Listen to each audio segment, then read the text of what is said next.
welcome to the Write Me In podcast, where we talk about making your author dreams come true. I am your host, Anna Reiser. Today's episode is the second in our Preptober series. If you don't know, Preptober is the writer name for October, where we writers prep our novels for November, aka NaNoWriMo, where we attempt to write 50,000 words in only 30 days. So in today's episode, we're going to be talking about character development. Characters are the people we tell our stories through, and they are the most important story element, in my opinion.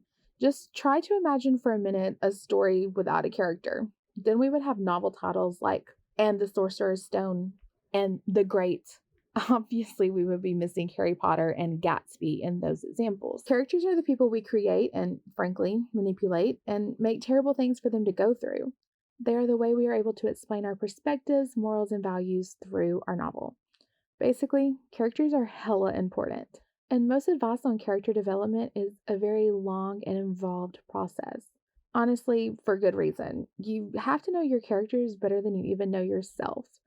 But I do, however, have a few thoughts on how to get up close and personal with your characters without needing to spend an entire year getting to know them first. We do only have a few weeks here after all. So before we get started, be sure to grab the free printable on my website for character analysis, and let's get started. So, characters. What information do we absolutely need to know before we can write? Actually, it's pretty simple. The only 4 elements we truly need to know before we start writing is our character's age, their general appearance, what they want in life, and if you want to be fancy, their name. But that is 100% all you must know to start writing. But if you want your character to feel real to your readers, then we do need to dig just a little bit deeper. So right now, I want to create a character with you. Let's say that this character is for a retelling of The Three Little Pigs, and we want to rewrite it with the big bad wolf as the main character, and the characters are human now. So let's start with our 4 most basic elements. Age. He's about 32. General appearance: dark gray hair, almost black, kind of like a wolf's fur. He's tall and muscular. What does he want? He wants to buy, cook, and eat a pork chop. His name. Let's call him Grayson. Now, we could write the story, or we can make him a bit more dynamic and dig just a little bit deeper. Why does he want the thing that he wants? He wants to buy, cook, and eat a pork chop. But why? Let's say it's because his mother used to make pork chops for him when he was a little boy.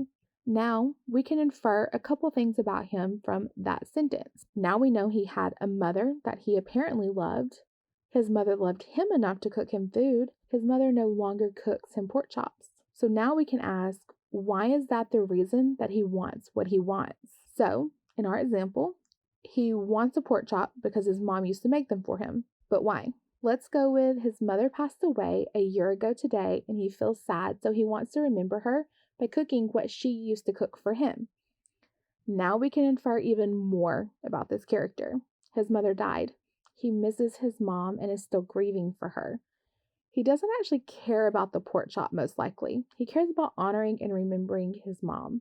So in every good novel, the main character wants something but doesn't necessarily believe they can get it. Instead, they believe a total lie about themselves and or the world. Going back to last episode's example of the Hunger Games, Katniss believes that the only way to live and survive is quietly allowing the government to have complete control. That's the lie she believes, but of course she finds through the course of the series the truth that she must fight for her and the entire country's freedom so they can all be free and live a life that is more than surviving, it is actually living. We need to find the same misbelief and truth about our character.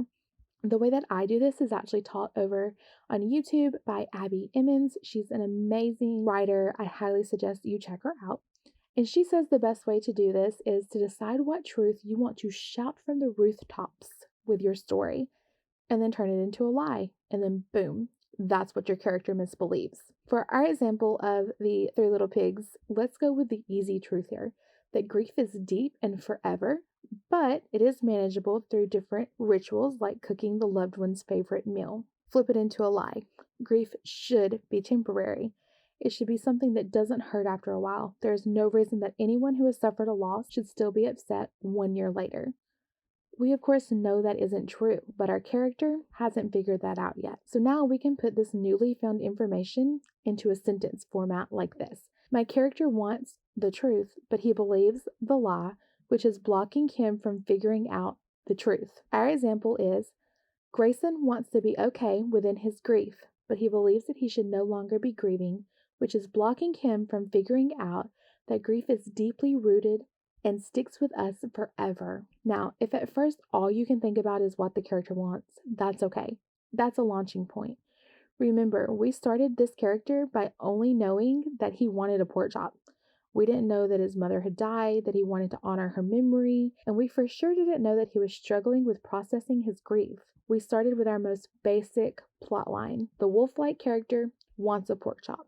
All we did was take it a step further and continue to ask ourselves why at every turn. And now we are left with a character synopsis. A character synopsis is basically just a summary of everything we have just outlined for ourselves. Here's ours for Grayson.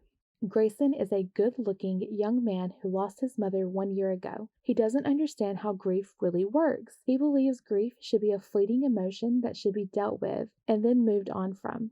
He doesn't understand that grief sticks with us many years after the event. We are constantly dealing with grief in multiple ways, such as honoring the person we lost by enjoying the things they enjoyed, recounting our memories, and adhering to the values we shared with them while they were here on earth with us. Grayson wants a pork chop, but he doesn't understand that he only wants the pork chop because his mother used to cook them for him. He wants to remember her in this way on the anniversary of her death to bring comfort to himself.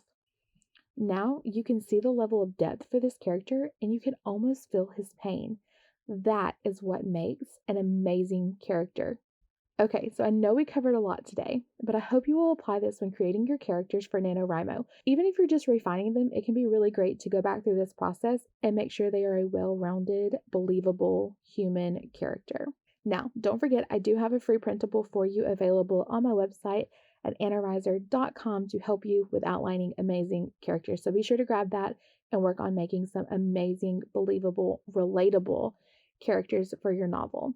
And I will meet you right back here next week for Preptober Week 3, where we will be talking about novel outlines. Be sure to go follow me on Instagram at Anna_Elizabeth. That's Elizabeth without the E.